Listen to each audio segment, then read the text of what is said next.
കേരളത്തിൽ വരും മണിക്കൂറിൽ തിരുവനന്തപുരം, കൊല്ലം, പത്തനംതിട്ട, ആലപ്പുഴ, കോട്ടയം, ഇടുക്കി ജില്ലകളിലെ ഒറ്റപ്പെട്ടയിടങ്ങളിൽ ഇടിമിന്നലോടുകൂടിയ മഴയ്ക്കും മണിക്കൂറിൽ 40 കിലോമീറ്റർ വരെ വേഗതയിൽ കാറ്റിനും സാധ്യതയുണ്ടെന്ന് കാലാവസ്ഥാ കേന്ദ്രം അറിയിച്ചു.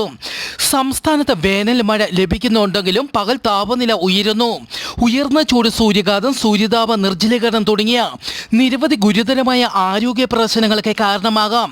പകൽ സമയത്ത് ധാരാളം വെള്ളം കുടിക്കുക, അയഞ്ഞ ഇളം നിറത്തിലുള്ള കോട്ടൺ വസ്ത്രങ്ങൾ ഉപയോഗിക്കുക, പുറത്തിറങ്ങുമ്പോൾ പാദരക്ഷകൾ ധരിക്കുക, കുടയോ തൊപ്പിയോ ഉപയോഗിക്കുക, പഴങ്ങളും പച്ചക്കറികളും ധാരാളം കഴിക്കണം.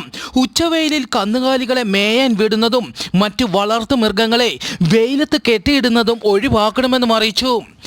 തായ്ലാൻഡിൽ വിമാനം തകർന്നു വീണു. ബാങ്കോക്കിൽ നിന്ന് 160 കിലോമീറ്റർ തെക്കായി ഫെച്ചബൂരി പ്രവിശ്യയിൽ കടലിലാണ് വിമാനം തകർന്നു വീണത്. അപകടത്തിൽ 5 പേർ മരിച്ചതായി റിപ്പോർട്ട്.